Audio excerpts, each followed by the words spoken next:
in terms, obviously, the physicality goes up, but your execution, if you miss a clean out slightly, you might your timing or your intent slightly off. That's where you get found out at Test rugby, and your core skills. Your line out, you jump, you lift, you maul. We spoke around that, things like that. Your delivery, everything that gets put under the microscope. Just a little bit more, the pressure goes up in general. So that's probably the biggest thing from Test rugby to Super Rugby, which is.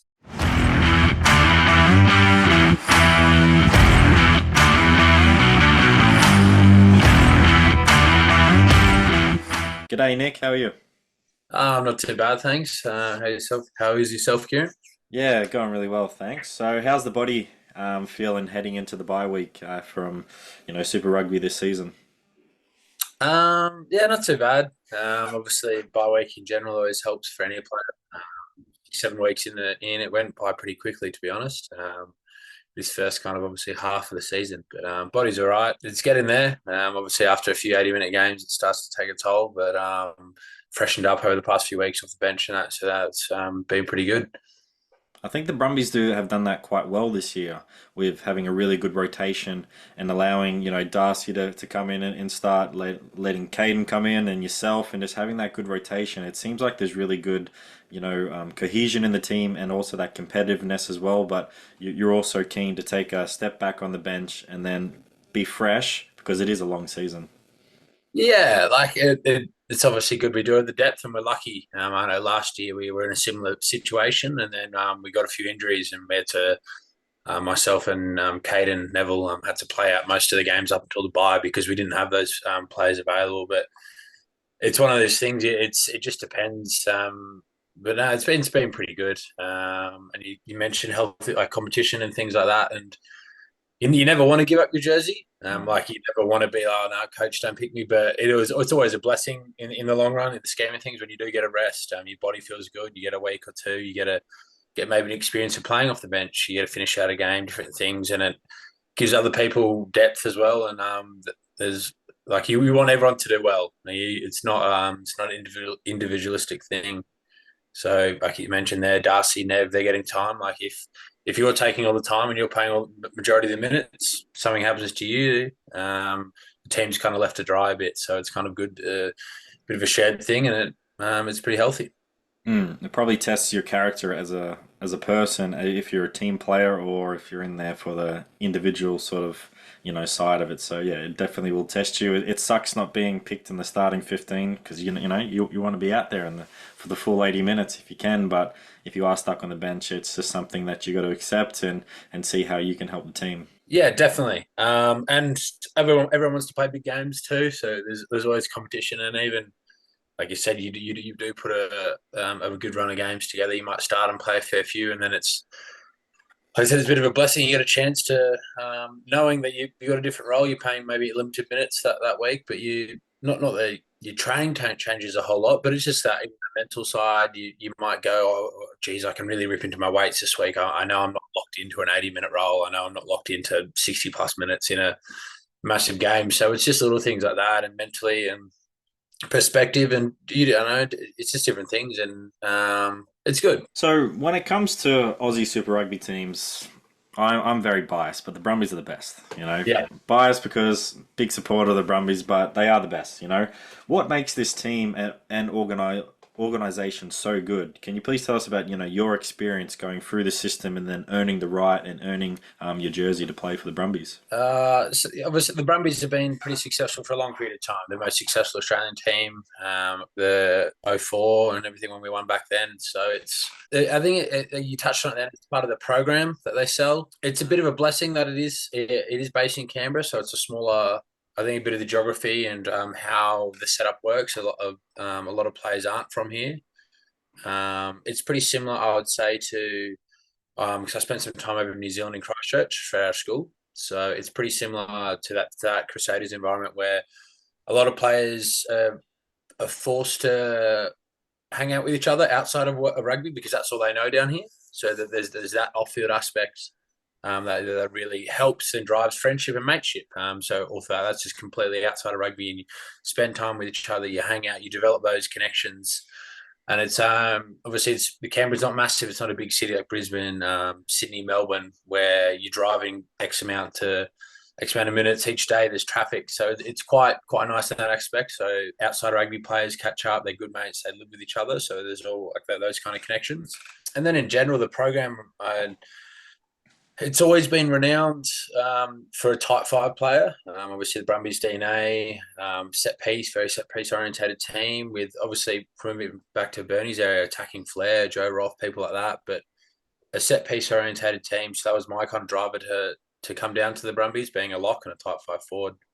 And I felt like my natural game is to want to run around and do everything, the fun stuff. But I had to work on the things that make you a Super Rugby player, a Test Rugby player, and they're the tough stuff. They're the type 5 basic things that you should do, and that's your core roles. And I thought this is the best place to develop those. So that was that was kind of my thinking when I decided to come back over here and come down to Canberra. But again, it's a whole bunch of things. There's no right or wrong, but I just think those things off field do help a lot. And having, like I said, live time in Christchurch in that Crusaders environment, they're one of the most successful teams in the world, regardless of sport. Just having that there, it really helps a lot off field. I think the cool thing about the Brumbies program over the last maybe like 5 or 6 years is seeing the development of the players come through, because some players have been maybe overlooked from the New South Wales or Queensland system and have been brought down to like Noah, Lenny and Darcy, and then we've got players who are coming through the Canberra system who have been overlooked maybe by someone else in a different competition and be like, no, they're from Canberra, they're not really that good. And we could say Corey Toole, for example, was overlooked for a long time, and now he is the speedster out in the field. So I think that's pretty cool that you can bring all these players together and create such a successful rugby program. Yeah, I agree with that 100%. And I think as well, from being successful, like success breeds success. So like Brumbies traditionally, obviously, they did well at the start. And like we talk about it now, for example, you go, yeah, Brumbies, they've got a good pathway, good program. If you're choosing between a pathway and program and it's whatever for all intents and purposes, you're not fussed about how much you're being offered on a contract, you're probably going to choose the place where you're going to become the best rugby player. But that's more often than not what players do, because that's their goal. You want to go to the place. Well, that's what I did. That's what you want to go to the place where you're going to be the best rugby player. So that more often than not, because they know the Brumbies culture is good, you start getting these people, and the program is good. You start getting these people that want to come down. So you do pick up, like you said, your Noah, your Lens, your Darcy's. Like, I'm sure I don't know very well. I played with him in the schoolboys in 20s. At Queensland wanted him, but he goes, I'm going to go to the best place to develop, and that's in Canberra. And it might hurt. It's not my home state, but I want to be a great rugby player. I want to be a Test rugby player. I want to be a Wallaby. Why don't I go to the place that makes me the best? I'm Mm. sure any athlete, in regardless of sport, obviously there's a few factors: there's sacrifices, family, friends, everything that everyone has to deal with. But if you're serious about it and you want to take your game to the next level in any sport, you're probably going to go where you're going to be the best player. So that's what I mean by kind of success breeds success. So you understand the program, you know it's good, and then you start getting those kind of 50-50 calls on people. And then I think that's why, from being a Sydney boy as well, like the Waratahs and everyone slates around their pathway systems and everything. And I do. They were a bit poor, to be honest, but they have improved over the years. Recently they have, but again, there's probably a period of mismanagement there from a lot of the states, and these players slipped through the cracks and ended up down at the Brums, and here we are. Mm. It's really cool to see, and just see all the players come through, and playing Test rugby now. It's been awesome to see. So, what are some key attributes needed to be a successful lock in rugby? Oh, physical attributes help, so a bit of height. Can't coach or teach height, but there's physical attribute. You naturally, obviously, a bit taller. The size is the biggest thing for most people in my type of body type. Tall, lean, growing up, a tall kid. You play other sports, basketball, different things, but there's always tall, lean kids. The physical attributes is as hard is the S&C stuff, which we'll probably touch on later. But putting weight on and putting weight on safely. And when I say weight, muscle mass, and for joints and limbs this size. that was the biggest thing. So I think in general, regardless of locks, a tight fly rugby player, prop or hooker, their maturity levels, obviously of strength, they don't really start coming to their age till they're quite a fair bit older compared to an outside back.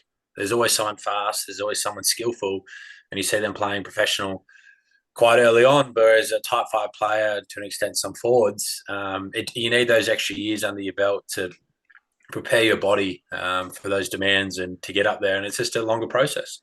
Simply how it is. Yep, I couldn't agree more. It's going to take time, and you got to be patient with it as well. So don't think that you're going to go straight out of school to playing, first grade rugby. Go through the Colts, learn how to live properly, learn how to eat properly and sleep, and then you might even have to play second grade and then work your way up to first grade, and then have your opportunity to play consistent first grade, and then potentially get a Super Rugby contract. It doesn't come like that unless you're, let's say, like a Tyrell Lomax. He was the only one I can remember that could just go straight out of school, straight into Yeah. first grade because he was just so big and so strong and was able to do it. Whereas someone, say, a stature of like myself, you had to develop and slowly earn the right to potentially play a first grade game or play some second grade games. Yeah, definitely. And I think it's a changing beast now. So I would say 10 years ago, especially in Australia, there's your squad sizes, or not squad sizes, the standard of the Super Rugby player, the average age of a Super Rugby squad would be a lot older. But now, not even just in Australian teams, New Zealand, even league, there's obviously very, very similar sport for the physical demands. Players are younger. That's just happening. Players developing, people coming out of schools pretty much have professional programs now. Players are getting younger, and we're starting to see a player drain. They go overseas, so we don't have those spots filled up by your journeyman players in Super Rugby. There's more often than not now. You're going to invest in the 20-year-old kid who's coming out of school. We're going to develop him, but it's a bit of a balancing act. We want him in the squad. We can't lose him. We've got to offer him a contract, but we can't lose him by not offering him anything and letting him play Mm. club rugby, and then which he probably might learn a bit more.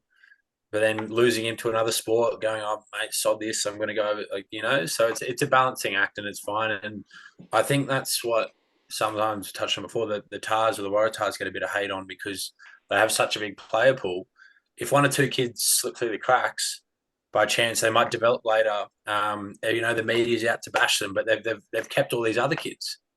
Whereas obviously Canberra's a bit smaller, places like that. So it's Sydney. There's a big player base. So it's hard for them if there's one. It only takes one or two kids to go to league, go overseas, play in Japan or something, and they start playing well, and the knives are out. Oh, why'd you let this player go? It's a bit of a battle, but it's a tough one. That's what I'd say.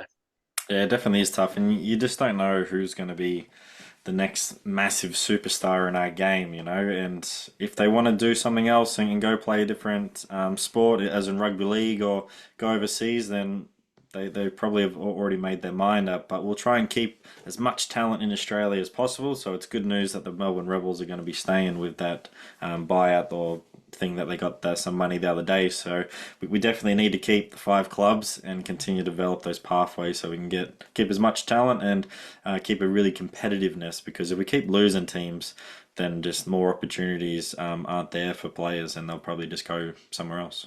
So, how do you and the other giraffes, I'm calling you guys giraffes because you are super duper tall, at the Brums get the best out of each other at training? What's the environment like for this particular group? As I said it before, it is super healthy. We've we've played together now, all of us, since 2020, and we've all had competition for the spots pretty much between us three. When I say three, myself, Darcy, and Nev. Tommy Hooper is a bit of a part timer in the second row sometime, but we're really help. Yeah, everyone. We're all slightly different players. Nev is your genuine tight five lock, tight head. Sorry. Yeah, your maul, your hip breakdowns, your genuine heavy. You just need those in the team. The blokes that's just going to do the shitters pretty much. And Darcy, line out, breakdown. He's just everyone's got different things. So we're really healthy in that aspect. Training wise, as I said, Nev's super strong in the gym. Ex rower. He's got a big seat on him, big legs, all that stuff. So he always smashes us in some of those things. But we always try to push each other. But then in the actual training out on the field, the most of our, when I say competition, it comes from a lineup perspective. We always want to. We're all doing our own stuff, our own thoughts and opinions. But we're all pretty much on the same page for running the line out. How it wants to be run and different things, calling, and we all have very healthy discussions and big discussions around what's going to happen this week in the line out. What are we doing defense wise, more attack, and we've run that pretty much from when the influencer when Dan McKellar was here. We had those line out leader meetings, and we've all grown and learned different things off each other. And so yeah, that's been really good. We always work together quite hard on that, no matter who's calling, no matter who's in the team that week. It's always like that's our kind of area, has been a lock. You take care of the line out in the mall. But as I said, around the field, we always want to. Myself and Darcy have always been trying to put on a bit more size. So we always do extra uppers together, things like that. We're together. So there's nothing, I don't know, in it. Like, when one player gets picked, you congratulate him. If you don't, it's vice versa. We always ask, we always honest, like, oh, what did the coach say when you picked? What was the feedback? And, we know what each other's strengths are. And it's, I don't know, sometimes you suit one game, sometimes you suit the next. No, I love to see that and hear that. And I think that's what makes good environments, and no one's above the team. You're trying to get the best out of each other and drive that competitiveness state. And that's, something you learn from sport, something you might learn from a different sport. So for me, it was the NFL, learning through Pete Carroll, how he was trying to really make a competitiveness out of everyone just to drive each other, not compete against each other that I'm better than you. It's just competing each other, get the best out of each other. And if you make the game day squad, sweet. If I don't, that's okay. I'm going to root for you, but I'm going to continue to work hard to try and get that spot. But I'm going to earn it. I'm not just going to throw shade or throw dirt on you. It's like, awesome job, congrats. But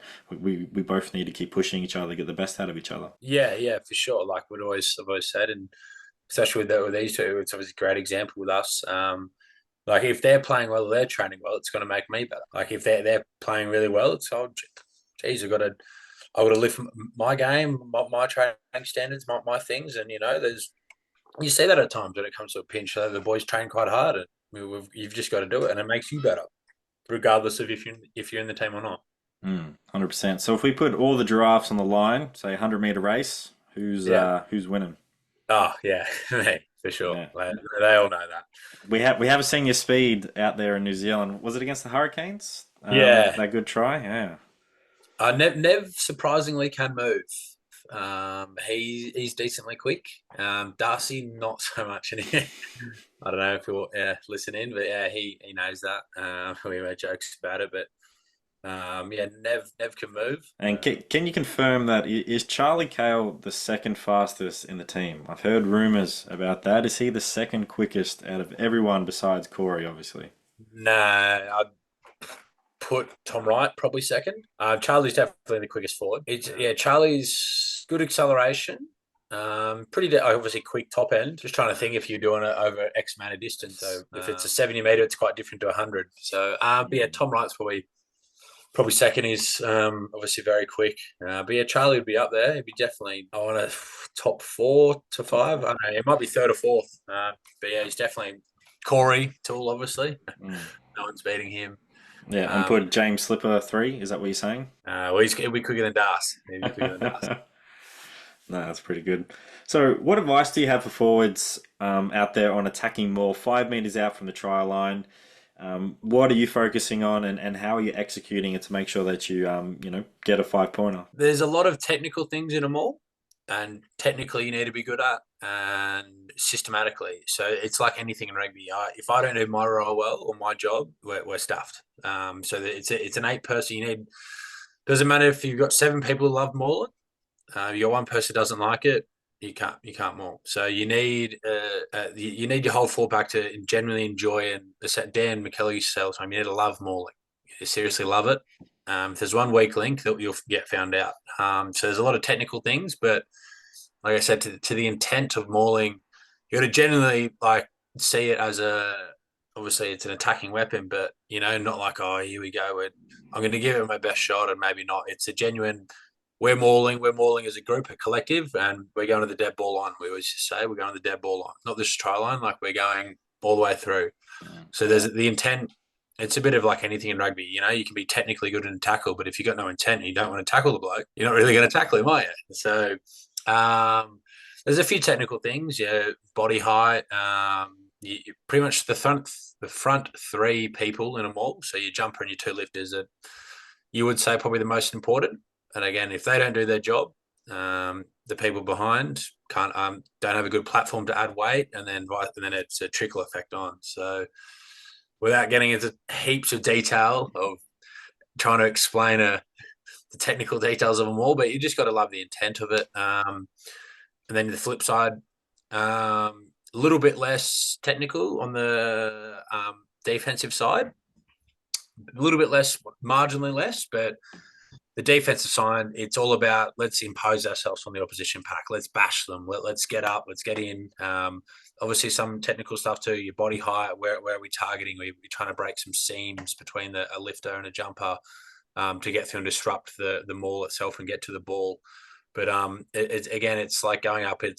We want to impose ourselves. We got a free shot at hitting them, and we want to drive them back. Yeah, it's really good advice, and I really like how you're saying we're driving all the way through the dead ball line. Your job's not done. It's just like sort of fitness, we're going past the line. We're not just going to the line when we're running up and down doing some shuttles. We're getting past the line and then going. Yep. So I really like that, and I think a lot of people can resonate with that. And yeah, if you don't like mauling, if you're that person, let's just say if you're a front rower and you're like, mauling, just another scrum. Well, try and think of it as a scrum. It's another opportunity to bash the shit out of your opposition and move forward and show dominance. And it's a pretty good feeling when you get them all going and then people are just falling down and you're standing right on top of them. It's a pretty damn good feeling, especially when you get a 5-pointer. So yeah, you just got to change that mindset and make sure that you're ready to go for mauling, because it's a great opportunity to get some more domination on the opposition.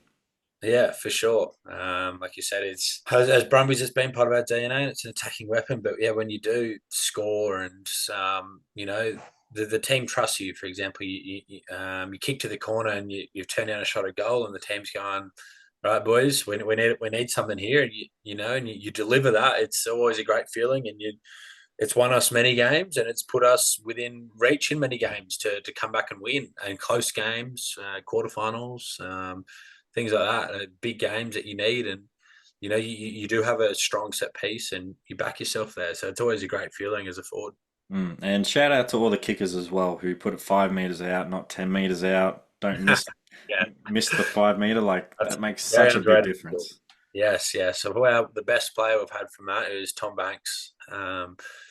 He was probably one of the best, and he practiced that a lot. He's line kicking. Not much of a kicker as a fullback. Obviously, can kick as an outside back, but he's a running fullback. Wants to get the ball and run when he catches it. But from the kicking point of view, he loves and he worked at it hard, and we respected him for it. Probably didn't get enough credit for it, but putting it 5 meters out was very handy for us.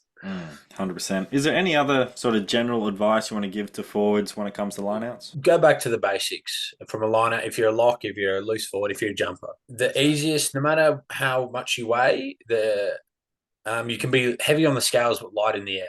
You can have a good, obviously, a good jump in general, a vertical jump that helps definitely. But just little things, technique wise, jumping and landing on the same spot seems hard.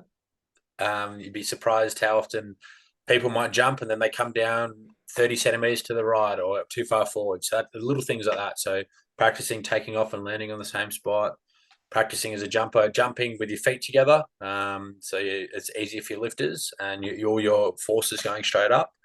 And as well, slightly more technical, but keeping your core on when you're reaching for a ball. You don't want to be good in the air. The hooker might throw it not that straight, or a bit. You have to reach for it, and you lose your core, you lose your legs, and your legs split out, and you wonder why you're not that high, because your lifters are trying to lift with their arms apart. And if anyone's trying to lift, 80, 100 kilos with their arms apart, it's quite hard. Not many people in the world can do that. So little things like that, technical bits. Yeah, 100%. And locks, don't beef up too much over the off season, because if you're heavy on the ground, fuck, you're heavy in the air as well. Like sometimes it can just be hard. You're like, Jesus, like that person's pretty heavy. So it just reminded me of some plays in the past. And I'm like, damn, can you just lose a couple kegs? Because you're bloody heavy right now.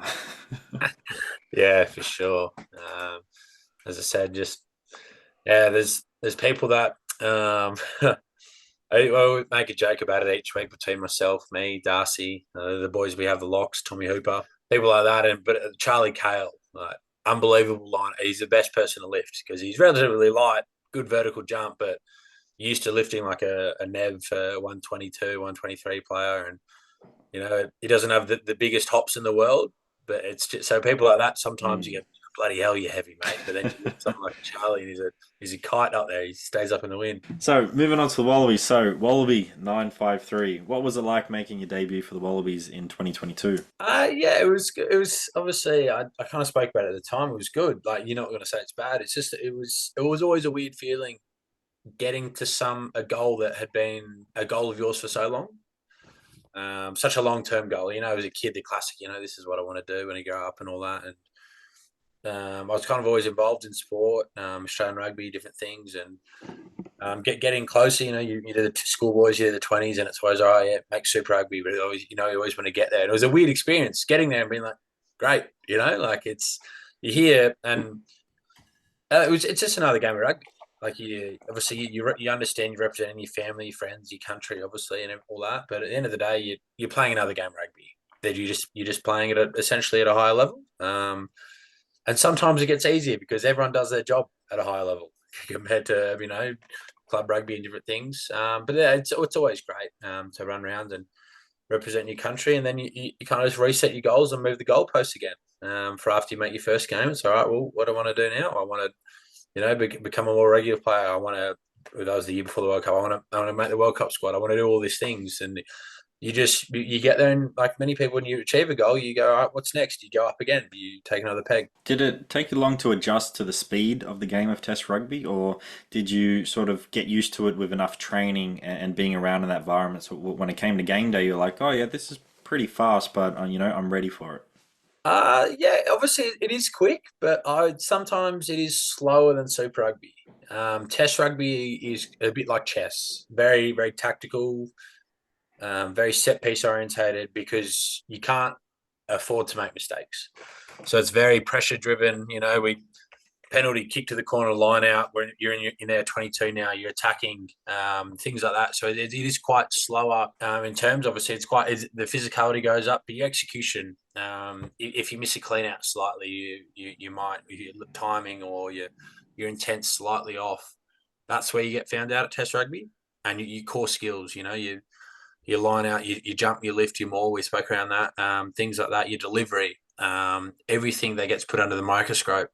Just a little bit more, the pressure goes up in general. So that's probably the biggest thing from Test rugby to Super Rugby, which is the competition. Super Rugby is a bit more free flowing. It's not exactly like I said quicker, but again, the training weeks when you are training with a whole bunch of national level players, that's quick. You Mm. feel like you're running around the whole time. And it takes a week or two to after the super season to get used to that, and that's a lot of high speed running.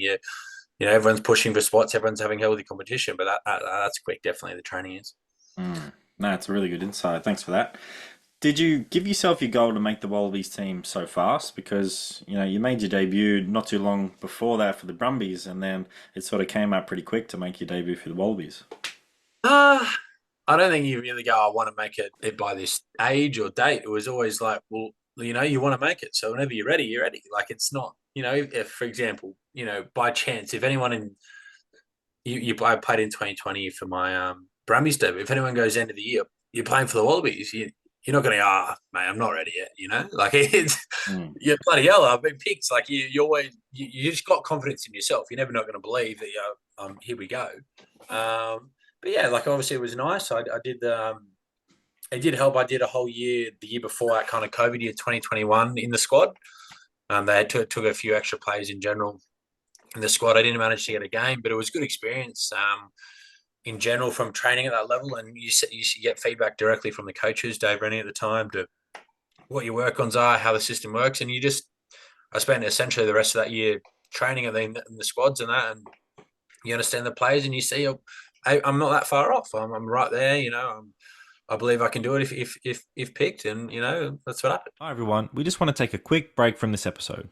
We hope you're enjoying this episode so far and all the content we have produced. We appreciate all the support from our listeners and followers so far. Remember to like, subscribe, and share Elite Rugby S&C on all social media platforms to all your family and friends. Thanks again for all your support, and now back to the episode.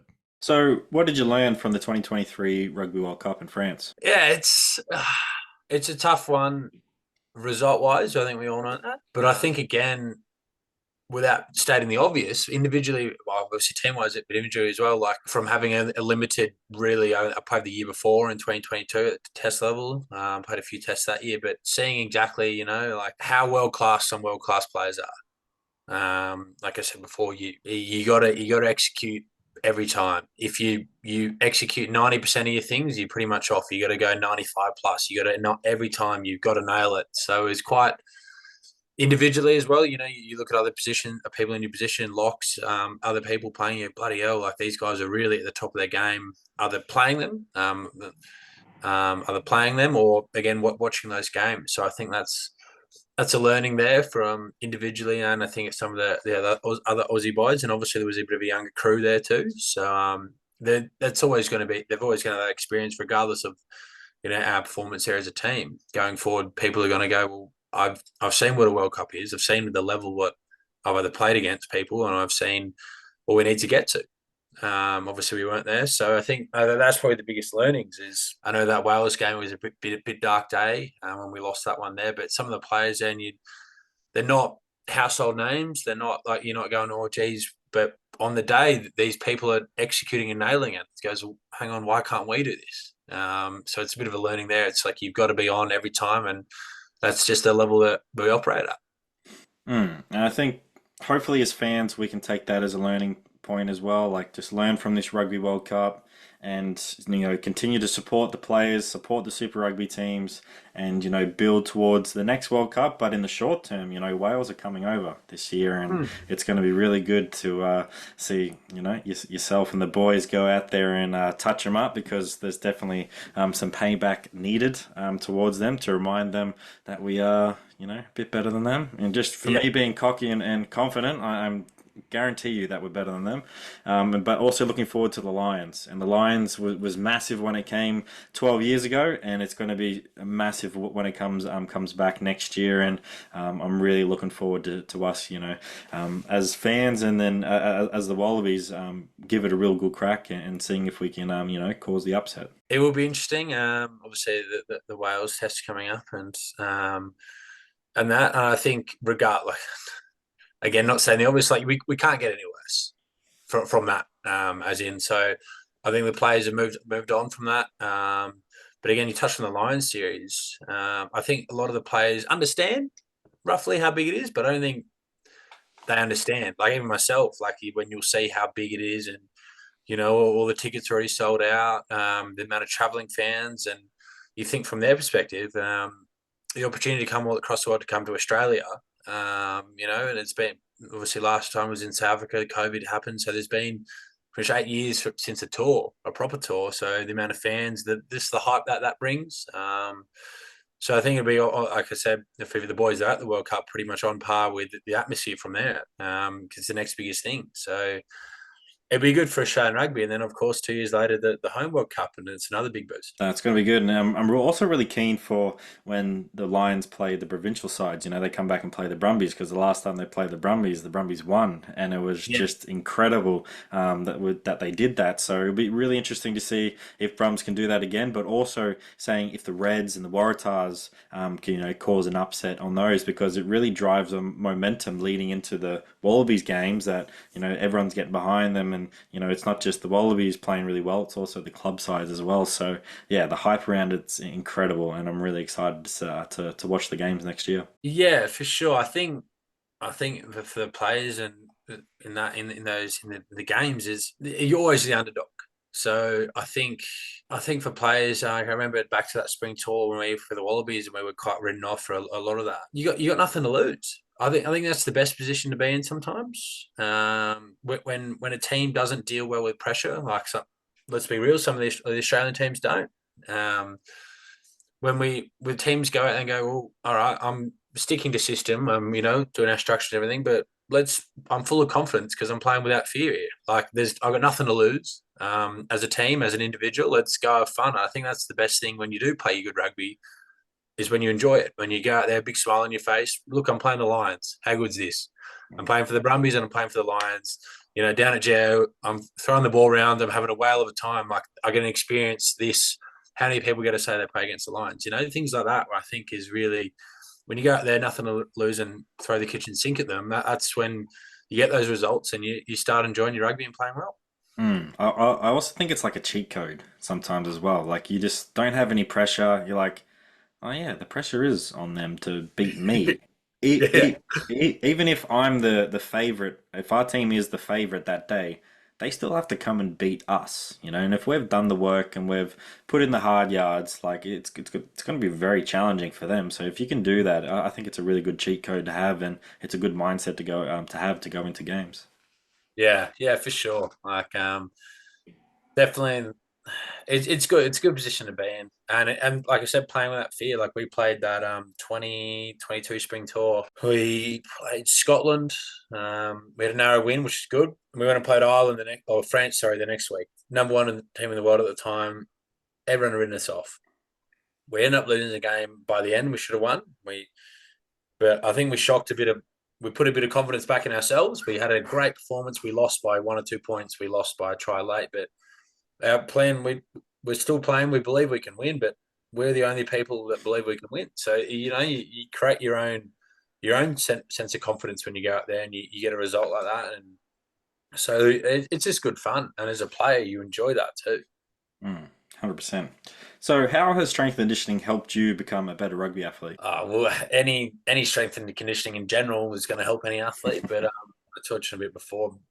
From being a bit of a taller, leaner, lankier kid growing up, you just got to put on size. And when I say size again, muscle mass and strength around your joints, your shoulder joints. I had a shoulder reconstruction in year 11, but that was I just from a tackle. But that was pretty much just I had long levers and not enough strength in my joints, essentially. So it's been an ongoing process. I've always had to do the extra gym session, do the rehab, things like that, prehab for joints, and that's just how it is of being someone this height. But in general, for any rugby player, you can't play seriously or even club rugby. If you're playing, your John Ident, your Shoot Shield. If you're playing anything there, you can't do it without a gym background or a strength and conditioning background. 100%. Did you always have a good relationship with strength and conditioning, or was it something that you had to learn over time? No, I've literally always been told, all right, we need a bit more weight on you. So lucky I went to a school in Sydney that had the facilities to do gym and have the program. So I was pretty much in a pre-season programs from like 15 onwards, age of 14, 15, and was always, all right, we're in the gym, we're doing, a bit more weight, and it was always, all right, put more size on, especially in that schoolboy phase. It always is. It's all right, you're having how many protein shakes can you have a day, get that all down, and, do the extra session and really be essentially obsessive about it. But I think you've always got to have a healthy relationship. I think for most people, the hardest thing is not really the exercise, it's the nutrition that comes with it. In my case, for trying to put on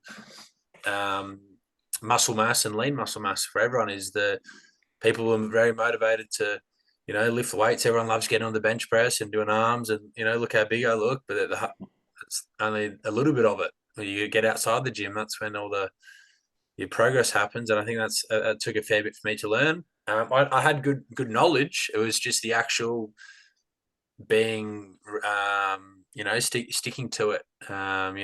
You just got to constantly eat, especially at my height and my how I just don't really put on that much weight, so it's quite hard. But I think that's the biggest thing is nutrition. And just like the weights, you have to be consistent with your nutrition. Don't think you're doing all this work that you can eat whatever you want. Doesn't work like that. You have to be eating the good foods, good plant foods, good meats, good carbs and all that. And then if you're gonna have some treats, or the sometimes foods, as the Sesame Street Cookie Monster says now, he says sometimes foods. have Yeah. those sometimes foods throughout the week where you can, but don't delve into having too many of them because you're going to get found out pretty fast and you might get a bit chunky in certain areas that you don't want to, and you might not be getting the lean muscle mass that you want and the strength that you want to, Yeah. put out there in rugby. Yeah, for sure. It's a tough balance. Like I said, consistency is the biggest thing in general for anyone. That's the hardest thing. That's why I say you got to have a healthy relationship. You can't go, oh, I'm going to lift 10 times a week. I'm going to do all this, and then that lasts for 3 weeks, and then you go, oh, bloody hell, I'm a bit burnt out.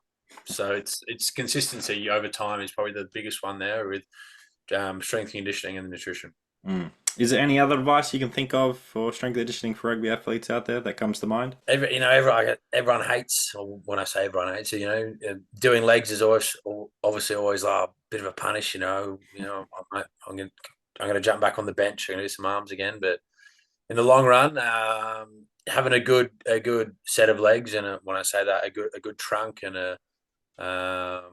hips, glutes, and pretty much your squat, your RDL, your basic ones. Getting on top of those and just chipping away is probably the biggest thing. I look back now and there's a lot of sessions I was, I won't do it this week, or I'll go pretty light, and then a few months down the track or years ago, bloody hell, I'm listing the same weight.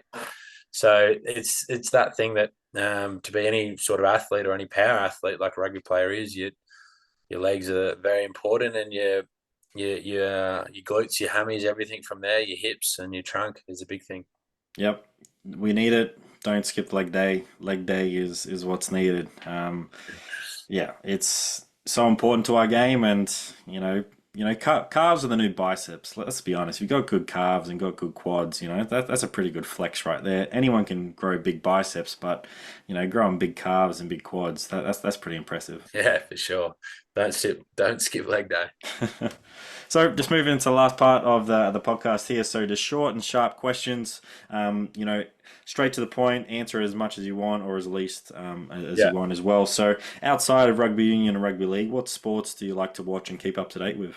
I do get a bit into my league. I play fantasy. I play Super Coach there. So I've done that with my mates for a bit. I know you said not to answer the bet. Yeah, I play a fair bit of that, and I watch most games when I can. Just obviously very similar to rugby, but I pretty much watch it for the fantasy reasons. And I'm really competitive with that with my mates. So that's a bit of a hobby, especially when you can't be as social sometimes and be out and about. And all right, we're watching a bit of the league. But other than that, I don't really watch a whole lot of other sport because we're doing so much of it, try to get away. So that's all I got there. Nice. How's the team going at the moment? All right. It's a bit shaky. I think everyone's been had a shaky start to the year. My mates did. The glory days of a few years back have gone, but yeah, we're going. We're getting there, making progress. The most important one is making sure that you get your captain right. And if that person is getting scoring tries and kicking goals, if they get double in points, that's the critical aspect of that. Yeah, for sure. Kalen Pong was my captain last week, and he knocked out a great score for me. Who do you think is in line for a call up for the Wallabies this year? Is there anyone that sort of stands out that should be getting a call up? Well, you'd have to look too far from our squad between probably Tooley and Charlie Cale. Obviously, the form that they're in, Tooley, very very similar form last year, so he shows it's pretty consistent. So I think, yeah, definitely, and you can't coach speed, and yet there is a place in the game for a smaller player. Look at Chelsea and Kobe and people like that. So I think definitely him and Charlie again. We all knew he was capable of what he's putting on the park at the moment. And again, he's in a great patch of form. And when you're playing well, you're playing well. So he's in form, and see how he goes. Mm. Did you guys give Slips a bit of shit this week because of his nickname on Stan Sport? Like when the commentators asked, do you have a nickname for Tooley, and he's just like Tool. Oh, I didn't really say that. I thought he called him a cheat code. Yeah. The commentators will ask, he's a cheat code. Do you guys have a nickname for him? And Slips is just like Tool. Yeah, yeah. We don't just Tooley. That's Yeah. about it. Yeah, Yeah. because I think they wanted to name him the Roadrunner or something along those Oh lines. yeah, So Yeah, the road runner's been mentioned a few times, but he gets his little legs going and he flies past. That's pretty funny. Which song would you pick to sing at a karaoke bar? K-Sam, probably. If it's yeah, I'll run with that. Nice, very nice. Who's the biggest joker at the Brumbies in always, messing around and getting the team to laugh? Billy, Pollard, and Charlie have kind of taken that mantle. It used to be Mac Hansen when he was here.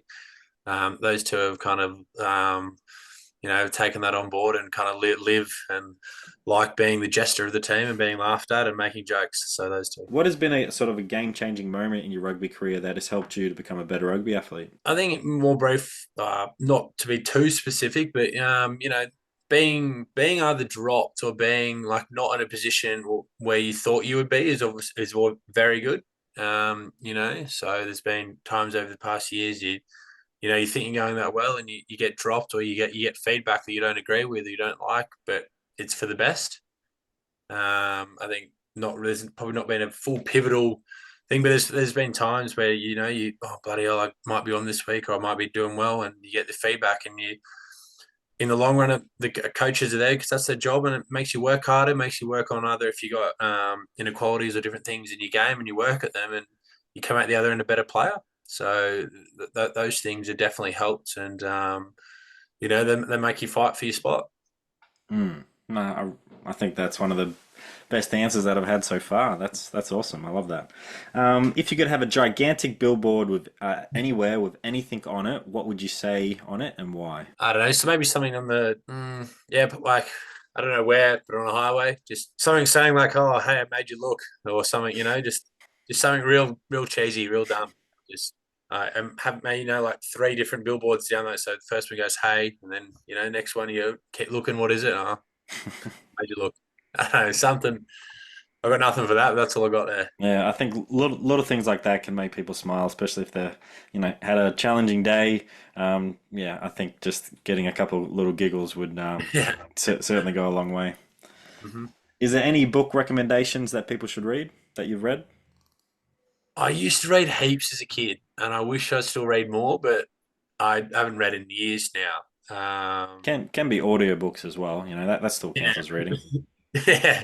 But I used to read heaps as a kid. I loved it. I loved it. And I wish I'd do more. But yeah, I love Lord of the Rings and things like that, and The Hobbit. So I read those quite a bit as a kid, and really delved into that. So that's pretty much the ones I've got there from when I did used to read.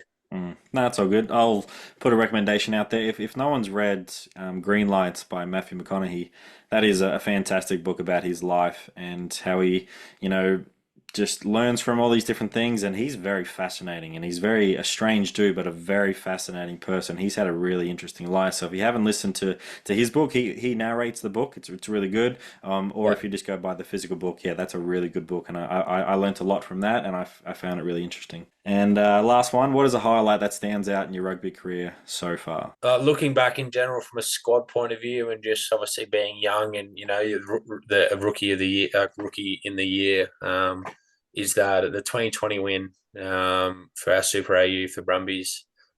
There's a whole bunch of stars to Tavita Kudrani, Scott Seo, Falau, Fainga, like all these players that have said I've moved on now. And at the time, Christian Lealiafano was helping us out there. So it was just a lot of players that at that time, and you're the new kid on the block. So, everyone older is kind of cool. And winning that year was just a lots of fun. We had great fun during the year. COVID year, obviously super weird, but being successful, and it was my first year, I was like, oh, bloody, how good is this? So easy, like, and then the year after we lost that grand final, bit of a dodgy decision there, but we lost that one. After that, it's been the realization from getting a bit older. And Slips would say he won a Super Rugby title in his first year or second year, and he hadn't won one since. He hadn't even had the opportunity to, and he said the same as, we won one straight away. And I thought, we're going to get the chance, but to be really looking back on, the players aren't going to be there every year. Every year, players move on, and that team's only for that year. So to really enjoy those moments, and if you get the chance to go deep, or if you get the chance to have a good title run and get into the finals. You got to make the most of it and savor it. Don't kind of take it for granted, which probably at the time I did, but looking back on now, it goes, oh, that was awesome time of my life, and the celebrations after that, and it was good fun. It was just great. I hope if you know ESPN, they do 30 for 30s on certain topics and documentaries and all that. I think it would be really cool to go back and visit that 2020 season for the Brumbies, because Canberra having the bushfires as well, and all that stuff with the smoke coming through, which caused us to have some of the worst pollution in the air quality for a very long time. And for you boys to then go up to Newcastle, and then when you got to the gym, that gym flooded as well, and then all that type of stuff. And then to come through that season, win, and that squad of players as well. I think that would be a really cool little documentary if someone was to pick that up.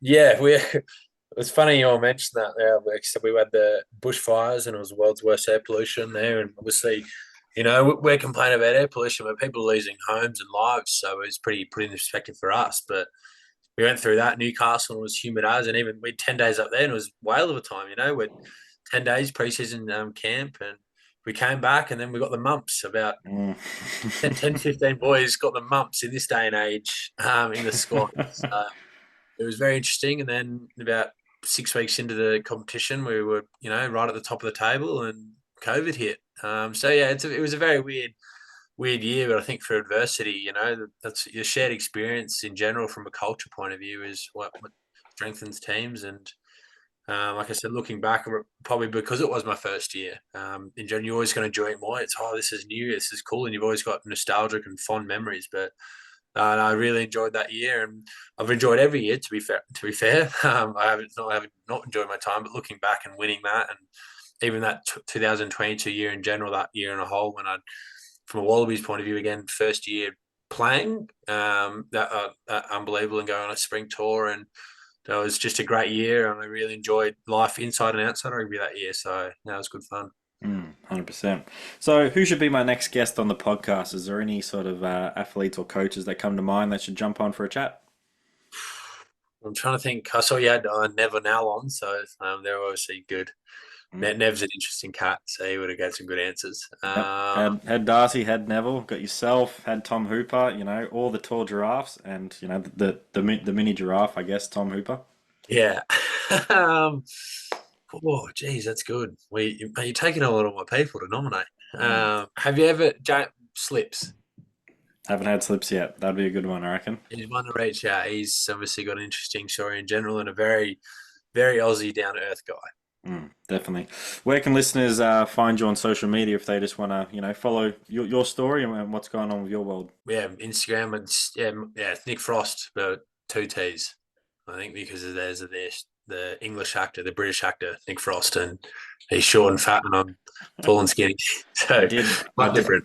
Yeah, I did do that Google search, and it came up with Nick Frost straight away. And if you don't know Nick Frost, he's done Shaun of the Dead, Hot Fuzz with Simon Pegg. He's done some classic movies, and he's such a funny dude. Yeah. So those two together. So no, I'm not him. I'm the other one. No, that's good. Well, Nick, thanks for chatting with me today. It's been awesome to get to know you, get to understand your story better, and for you to share your rugby knowledge. It's been awesome, and I know a lot of people are going to get a lot of things out of this episode. So thank you very much, and all the best for the rest of the Super Rugby season and for the Wallabies this year as well. No, I really appreciate the time. Thank you for having me on here. Thanks, Kieran. Really appreciate it. Thanks for tuning into another episode of Elite Rugby S&C podcast. Remember to like, subscribe, and rate Elite Rugby S&C on Spotify and YouTube, and make sure you follow us on Instagram. Sign up to Come a Beast via the link in the description or via Instagram page. Also, don't wait, make that good decision and join Elite Rugby S&C today and take your game to the next level.